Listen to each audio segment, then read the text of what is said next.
নমস্কার বন্ধুরা, আজকে একটা রেসিপি নিয়ে আসলাম, নিরামিষ রেসিপি।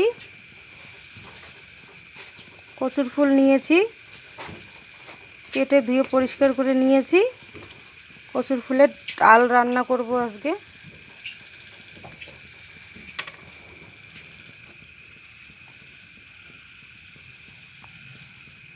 দিয়ে দিচ্ছি সাদা তেল।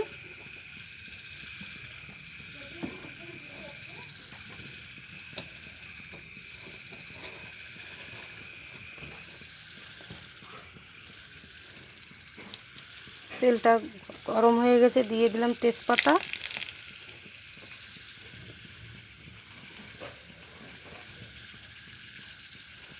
একটা শুকনো লঙ্কা দিয়ে দিলাম।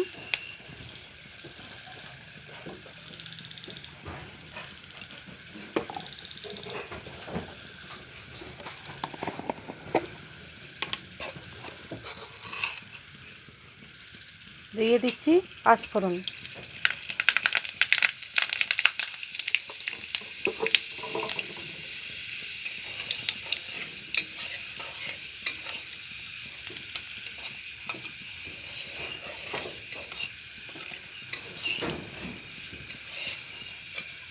এখন দিয়ে দেব কচুর ফুল।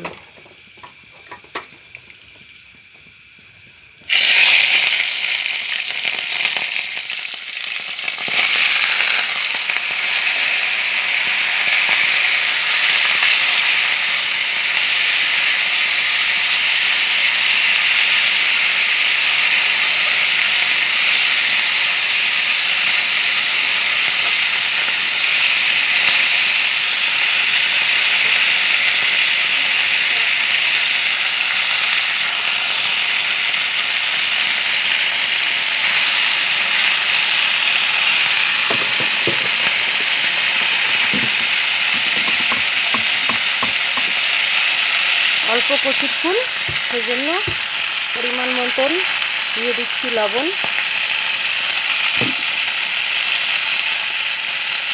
আর এখন দিয়ে দিচ্ছি পরিমাণ মতন হলুদের গুঁড়ো।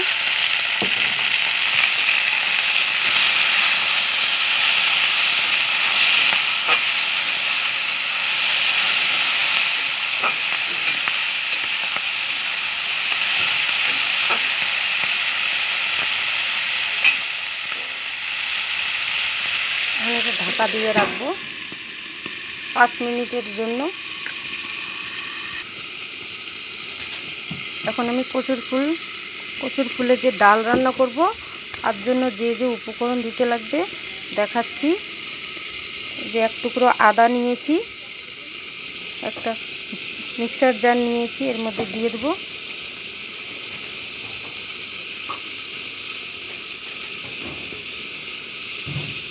নিয়েছি শুকনো লঙ্কা, আর নিয়েছি কাঁচা লঙ্কা। এখানে একটু জল দিয়ে দেবো।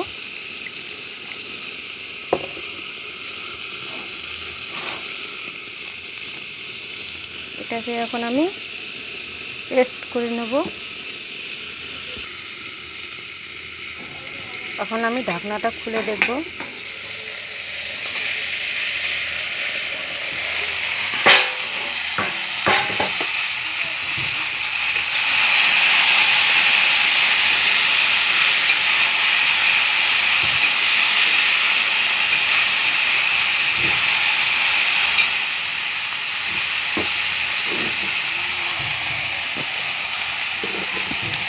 এখন আমি আদা আর লঙ্কা যে পেস্ট করে নিয়েছি দিয়ে দেবো।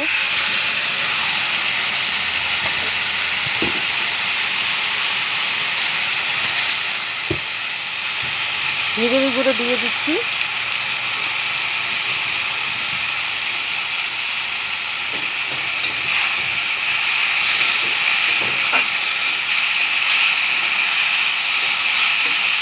এটা আমি নিরামিষভাবে রান্না করছি।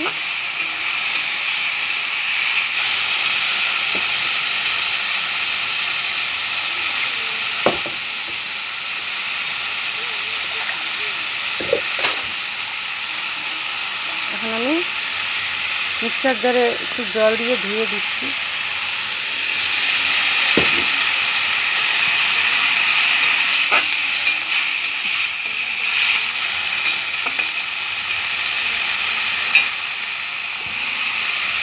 ভেজে দিয়ে দিচ্ছি।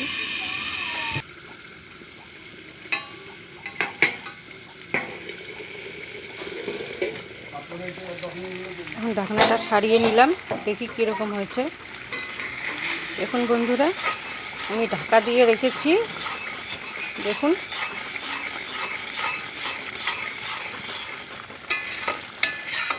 আমার বেশি ঘাটতেও লাগে নাই, কোনো কিছু দিয়ে আমি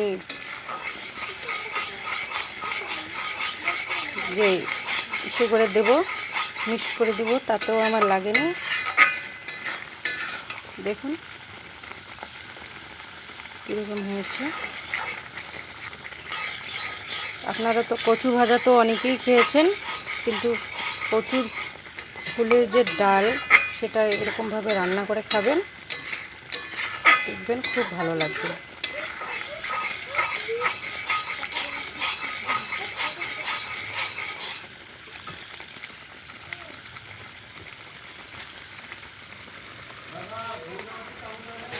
এখন আমি দিয়ে দিচ্ছি একটুখানি জল। আমি তো ডাল রান্না করব, সেই জন্য আমি দিয়ে দিচ্ছি জল। মানে ডালটা খুব আরও হয়ে যাবে।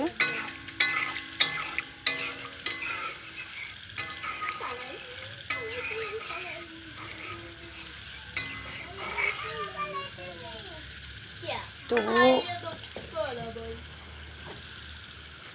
আর একটু জল দিয়ে দিলাম, আর দিতে লাগবে না।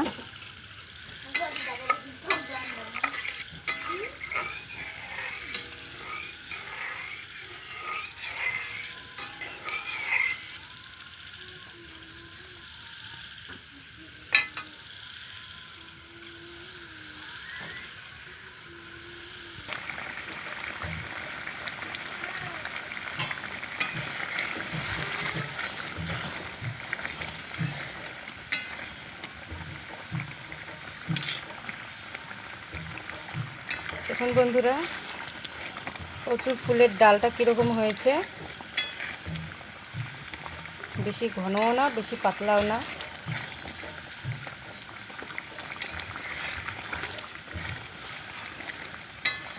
এখানে আমি আদা, লঙ্কা, জিরের গুঁড়ো দিয়েছি, আর ফোড়নে দিয়েছি তেজপাতা, শুকনো লঙ্কা, আর হচ্ছে পাঁচফোড়ন।